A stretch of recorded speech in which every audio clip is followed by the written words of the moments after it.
just how dominant IBM was. But in the 60s and 70s, they were everything. They were the hardware, the software, the networks, I mean, they just dominated. And then the mini-computer revolution came along in the 80s and started to eat away at IBM. And the mini-computers, it was DEC, Wang, Apollo, all the Sun Microsystems, all these little mini-computer guys dominated. And IBM started to fall away. In the 90s, it was Dell and Microsoft. The first PCs happened around 1982, 1983, but they really started to take over and dominate in the 90s. And it was massive. That's when we had this shift from the mainframe to client server. And in that platform shift, there were lots of companies, lots of startups that emerged that took over and really, really did well. Dell and Microsoft are two, but there are many others. In 2000, the web started to take over. And the web, again, took over everything. Client server became old hat, and now everything moved to the web. Another major platform. And in 2010, it's now mobile. Everything is going mobile.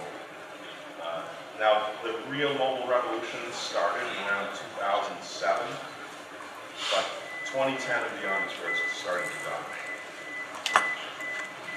So this is a chart that Mary Meeker from, she was at Morgan Stanley at the time that she did this. She's now at Klein Perkins. But this is a chart that she put together about platform shifts and how every time there's a shift, it's about 10 to 15 years apart and getting shorter. There are 10 times as many devices. So if you look back in the 60s, the mainframes, when they were dominating, there was about 1 million mainframes. 10 years later, when you go to the mini computers, the Digital and Sun and Apollo, 10 million units, 10 times as many. When you move to PCs, over 100, way over. So again, that 10-time shift every time. In the 2000s, when we went to the internet, the web, cell phones, all that kind of stuff, over 1 billion units. And now we're in the mobile era. And that will be more than 10 billion. It's staggering to think how many devices are going to be out there. For the first time in the fourth quarter of 2011, PC sales were less than smartphones. More smartphones were sold in the fourth quarter of 2011 than PCs. That was the first time. And now it's going to explode and go even faster. So this chart is about 9 months old. The numbers are even bigger now. This shows you, this starts in the year 2000 and shows you 11 years of history, 12, and then 4 or 5 years of projections. These projections were made 9 months ago. They're already way out of date. The curve of smartphone adoption is much steeper than they predicted just 9 months ago. So it's a huge, huge opportunity. Android alone is activating 1 million devices every day. Every day. And last quarter, according to IDC, Google doesn't say too much about these numbers. So this is an IDC number. Over 100 million activations in Q2, 53% market share. I saw an IDC report just this morning that said it's over 68%. It's pretty staggering. But Android is the open source kind of approach and is used everywhere, not just smartphones, but in all sorts of mobile devices. And it's being adopted everywhere. So get on the train.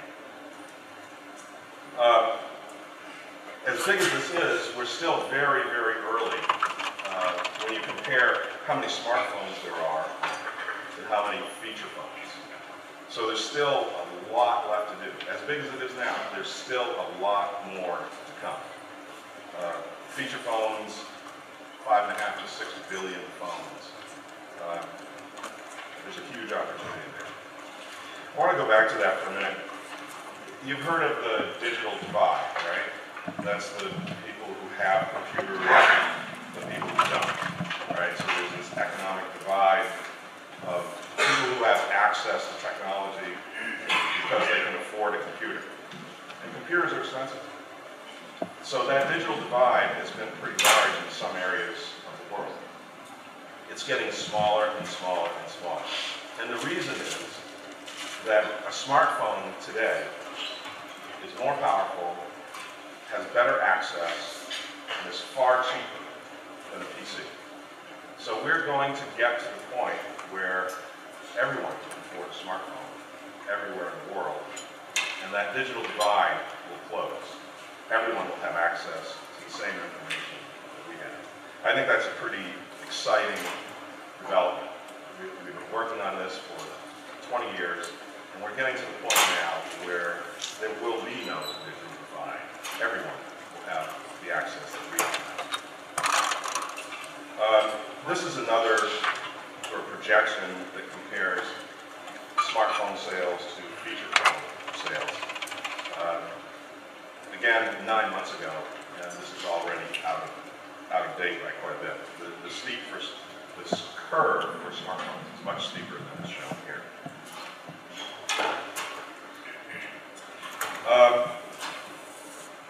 No presentation will be complete without showing you what the market share splits are and where things are going. Again, I would remind you this chart, Henry Blodgett, a friend of mine from Business Insider, put this chart together 9 months ago. And it's pretty instructive because it shows that Android and iOS together have about, in this case, this was 9 months ago, about 70% of the market. Today, it's more like 85%.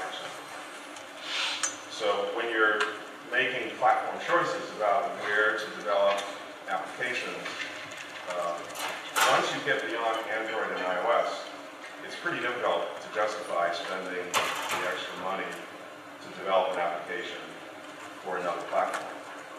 Typically, it costs end users, not developers, but companies who are buying applications. You can pay $100,000 for the first platform, probably $75,000 for them to do the second platform. And then every platform after that is another $75,000. So how many companies are going to spend $75,000 per platform for those extra platforms that have 3 to 5% market share? It's going to be tough. Before coming to Google, I worked at Microsoft. And Microsoft is a great company. I had a great time. But in mobile, they're in a world of hurt. And it's going to be very, very difficult for them to come back, even with Windows Phone 7 and 8, which is a pretty good operating system. The market share numbers are so small that it's going to be hard for developers to justify developing for that or BlackBerry or any other operating system. So my job got a whole lot easier when I was at Google. Now here's another way to look at this. When you look at advertising dollars versus time spent on a medium, analysts tend to look at that to see, okay, so where are the ad dollars going and where is the audience going, and is that in equilibrium? TV is pretty obvious that the viewing time and the advertising spend is about the same.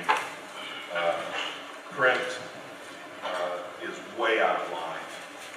Print still gets way more advertising dollars